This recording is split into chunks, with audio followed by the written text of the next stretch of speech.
Assalamu alaikum dear students. How are you all? My name is Anam Rabani and I am your teacher of social studies for grade 6. बच्चों हमने आज पढ़ना है chapter number 7 that is about the main crops. तो चलिए शुरू करते हैं. तो सबसे पहले हम बात कर लेते हैं व्हीट की यानी कि गंदम की, क्योंकि गंदम है हमारा स्टेपल फूड. स्टेपल फूड क्या होता है? अगर किसी भी कंट्री के स्टेपल फूड की बात की जाए तो ये वो फूड होता है जो कि उनकी डाइट में सबसे ज्यादा यूज किया जाता है. तो हमारी डाइट में सबसे ज्यादा क्या चीज है? वो है गंदम यानी कि आटा.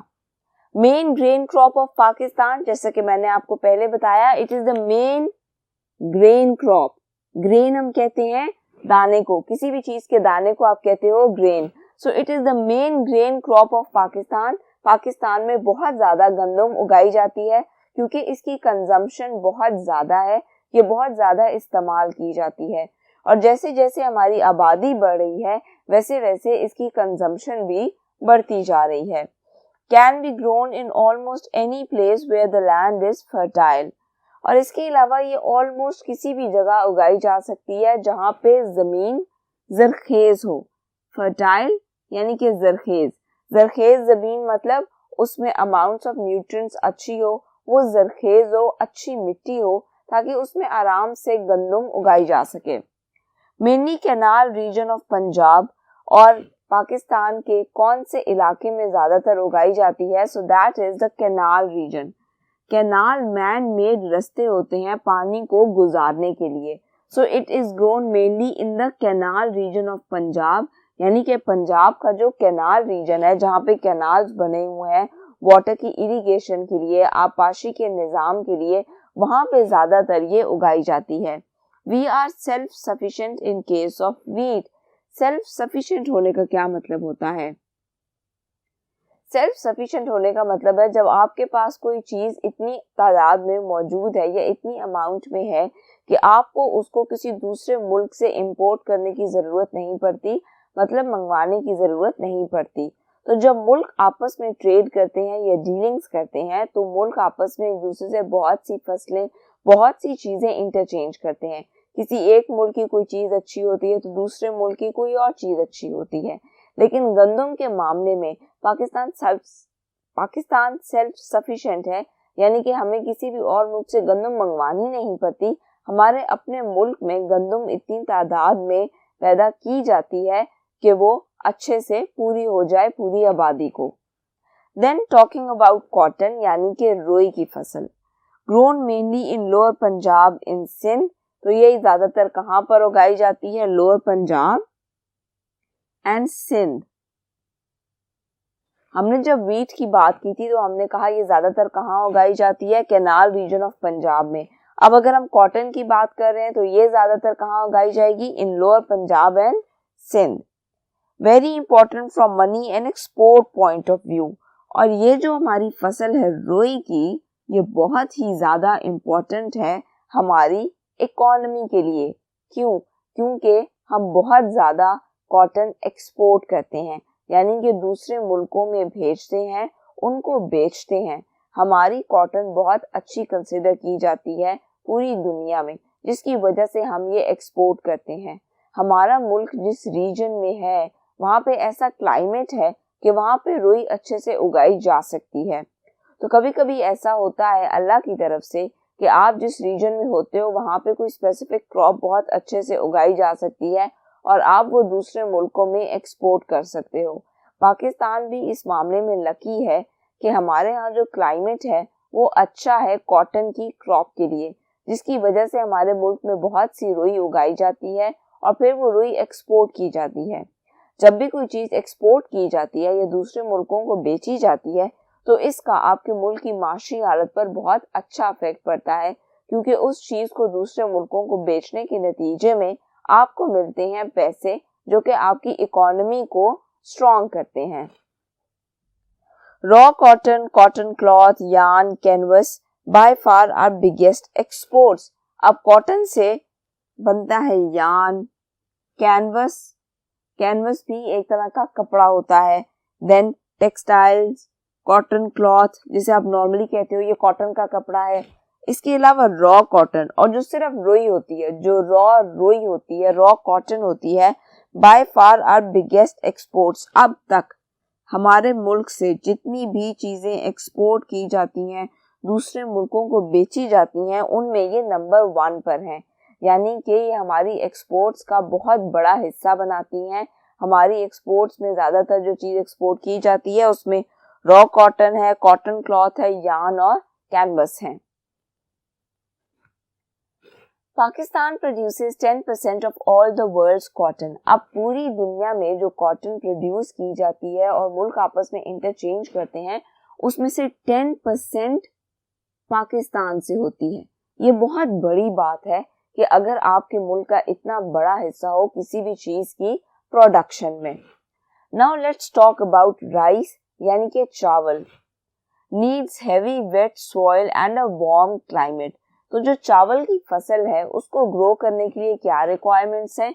उसको ग्रो करने के लिए चाहिए होती है हैवी वेट सॉइल, यानी कि गीली मिट्टी चाहिए होती है, एंड अ वार्म क्लाइमेट, और इसके अलावा वार्म क्लाइमेट यानी कि ना बहुत ठंडा ना बहुत शदीद गर्म, बल्कि एक warm climate, mid climate. Grows in areas where there is reasonable rainfall. और ये फसल ज्यादातर कहाँ पे उगाई जाती है? Where there is reasonable rainfall, यहाँ जहाँ पे काफी तादाद में बारिशें होती हो, क्योंकि चावल की फसल को बहुत ज्यादा पानी चाहिए होता है। अगर आप चावल की फसल देखो जहाँ पे उगाई जाती है, वहां पर भी वो पानी में खड़ी हुई होती है, क्योंकि इस फसल को बहुत ज्यादा पानी चाहिए होता है। इसीलिए इनको वहीं उगाया जाता है जहाँ पे बारिशें भी बहुत ज्यादा होती हो, या फिर किसी ऐसी जगह जहाँ पे इरिगेशन सिस्टम बहुत ही ज्यादा स्ट्रांग हो, आपाशी का निजाम बहुत स्ट्रांग हो, ताकि इनको इजीली पानी दिया जा सके। Grown mainly in northern Punjab and Sindh. और ये ज्यादातर कहाँ ग्रो की जाती हैं? इन नदरन पंजाब, पंजाब के नॉर्थ के एरियाज में, एंड सिंध, और इसके अलावा सिंध में। Long grain basmati rice is much valued overseas. हमारा जो सबसे ज्यादा चावल मशहूर है वो है बासमती राइस। क्यों? क्योंकि इसके लॉन्ग ग्रेन होते हैं, इसके जो दाने होते हैं वो लंबे होते हैं, और इसकी खुशबू भी बहुत ही अच्छी होती है। इसलिए हमारा बासमती राइस पूरी दुनिया में मशहूर है और एक्सपोर्ट किया जाता है। Now let's talk about gram, pulses, beans and peas. अब हमने बात करनी है दालों की, चन्नों की। So important part of diet as they have a lot of proteins. तो नॉर्मली हम नखरे करते हैं कि हमने दाल नहीं खानी, हमने चने नहीं खाने। हालांकि सच ये है कि ये बहुत ही ज्यादा प्रोटीन्स रखने हैं अपने अंदर, और जो कि हमारे जिस्म के लिए बहुत अच्छे हैं। Important part of diet as they have a lot of proteins. आप गोश्त शौक से खा लेते हो, लेकिन आप दालें नहीं खाते। हालांकि गोश्त भी प्रोटीन्स है और दालों में भी बहुत ज्यादा प्रोटीन्स होते हैं, इसलिए आपको दालें भी खानी चाहिए। Easy to cook. इसके अलावा इनका फायदा ये होता है कि they are easy to cook. इनको पकाना आसान होता है, आपको बहुत ज्यादा तरद्दुद नहीं करना पड़ता। Cheaper than meat. इसके अलावा ये गोश्त से सस्ती होती हैं। चीप होने का मतलब होता है सस्ता होना। सो चीपर देन मीट मतलब गोश्त के मुकाबले में दालें या चने ये सस्ते होते हैं। Easy to grow. इसके अलावा इनको ग्रो करना भी आसान होता है। जैसे कि वेजिटेबल्स को या सब्जियों को उगाना आसान है, वैसे ही इनको उगाना भी आसान होता है। तो मतलब आपको दालें खानी चाहिए क्योंकि इनमें प्रोटीन है, इनको पकाना आसान है, they are cheaper than meat. इसके अलावा इनको ग्रो करना भी आसान होता है। अब हम बात कर लेते हैं शुगर केन की, यानी कि गन्ने की। Needs a lot of water. इसको ग्रो करने के लिए क्या चाहिए होता है? बहुत सा पानी। Grown mainly in Punjab and Sindh and in some parts of KPK. और ये ज्यादातर कहाँ पे ग्रो किया जाता है? इन पंजाब, पंजाब में, सिंध में, and in some parts of KPK, और इसके अलावा खैबर पख्तूनख्वा के कुछ इलाकों में। Then sugar cane used for making sugar and gur. इसके अलावा इसका इस्तेमाल कहाँ होता है? गन्ना इस्तेमाल किया जाता है शुगर बनाने के लिए, यानी कि चीनी बनाने के लिए, जो कि आप अपने घर में यूज करते हो। एंड गुड़, और गुड़ बनाने के लिए बहुत से लोग गुड़ भी यूज करते हैं चीनी की जगह। और जिस वक्त चीनी बनाई जाती है शुगर केन से, ये उस क्रिस्टलाइज्ड फॉर्म में नहीं होती जो नॉर्मली आप अपने किचन में देखते हो। ये बहुत से प्रोसेसेस से गुजरने के बाद उस फॉर्म में आती है जो आप अपने किचन में यूज करते हो या देखते हो। तो एक्चुअली होता क्या है, सबसे पहले जब गन्ना आता है तो उसको गुजारा जाता है 2 रोलर्स में। रोलर्स क्या होते हैं, ये व्हील्स बने हुए होते हैं जो कि बहुत हैवी होते हैं, बहुत स्ट्रॉन्ग होते हैं, वो रोटेट करते हैं। उनमें से जब गन्ने को गुजारा जाता है तो उसका जूस गिर जाता है एक बड़े से बाउल में। उस बाउल के नीचे आग जल रही होती है जिसकी वजह से उस जूस में से वाटर इवेपोरेट कर जाता है और आपके पास एक थिक सा जूस आ जाता है। लेकिन गन्ना इन रोलर्स में से गुजरने के बाद जिस हालत में आ जाता है उसको हम डिफरेंट पर्पसेस के लिए यूज करते हैं, जैसा कि फॉडर हम कहते हैं भूसे को, यानी कि आप अपने जानवरों को जो खाने के लिए भूसा देते हो वो भी यहीं से आता है। फिर उसके बाद दूसरा यूज है बगास। उसका एक और यूज होता है, गन्ने का जो वेस्ट बच जाता है उसको हम कहते हैं बगास। और बगास से क्या बनता है, पेपर एंड बोर्ड। आप बगास की पिक्चर अपनी स्क्रीन पर देख सकते हो कि एक्चुअली ये किस तरह का मटेरियल होता है जिससे लेटर ऑन पेपर बनाया जाता है और बोर्ड भी। आपने अक्सर देखा होगा कि फॉर्म ऑफ बोर्ड्स होती हैं डिफरेंट, जो कि काफी मोटी भी होती हैं, सेपरेशंस बनाने के लिए भी यूज की जाती हैं। तो वो बनती हैं बगास से, यानी कि शुगर केन के जो रिमेन्स होते हैं उनसे।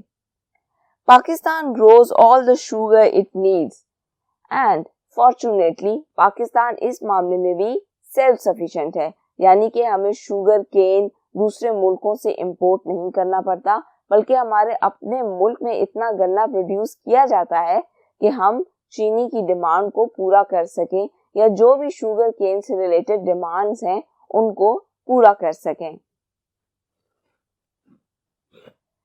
Molasses, thick sweet residue from boiling. तो पहले हमने जब शुरू में पढ़ा था कि शुगर केन के साथ होता क्या है, तो आई टोल्ड यू कि उसको रोलर्स में से गुजारा जाता है, उसमें से एक जूस गिरता है एक बड़े से पॉट में जिसके नीचे आग जल रही होती है, वाटर इवेपोरेट हो जाता है और एक थिक सा रेजिड्यू हमारे पास आ जाता है।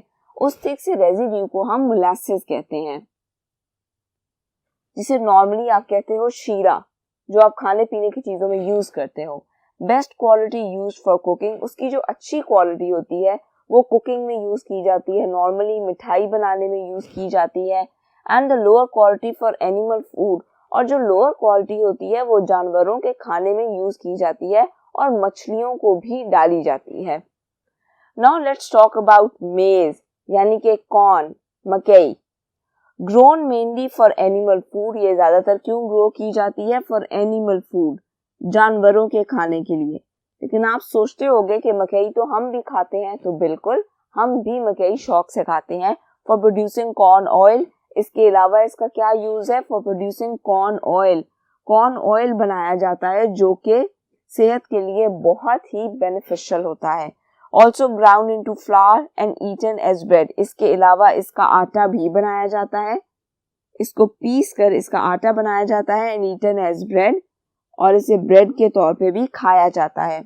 Kernel is made into popcorn, तो आपने अक्सर देखा होगा कि पॉपकॉर्न वाला आपकी गली में आता है, एक ट्यून बजाता है और आप सारे पॉपकॉर्न्स खरीदते हो, तो उसका जो कर्नल होता है, यानी कि मकई का जो दाना होता है, वो चेंज होता है पॉपकॉर्न में जब उसको कुछ स्पेसिफिक सॉल्ट्स लगाए जाते हैं और उसको भूना जाता है या बहुत ज्यादा हीट प्रोवाइड की जाती है। Needs plenty of water and warm temperature, इसको ग्रो करने के लिए क्या चाहिए होता है, इसको ग्रो करने के लिए चाहिए होता है प्लेंटी ऑफ वाटर, बहुत सा पानी, एंड वार्म टेम्परेचर, और थोड़ा बहुत वार्म टेम्परेचर, ना बहुत गर्म ना बहुत ठंडा, बल्कि फेयरली वार्म टेम्परेचर जो कि थोड़ा बहुत गर्म हो। ग्रोन मेनली इन नदरन पाकिस्तान, और ज्यादातर कहाँ पे उगाया जाता है इनको, नदरन पाकिस्तान में, यानी कि पाकिस्तान के नॉर्थ में। तो बच्चों, इस लेक्चर में इतनी ही क्रॉप्स के बारे में हम बात करेंगे, बाकी के क्रॉप्स के बारे में हम बात करेंगे आने वाले लेक्चर्स में।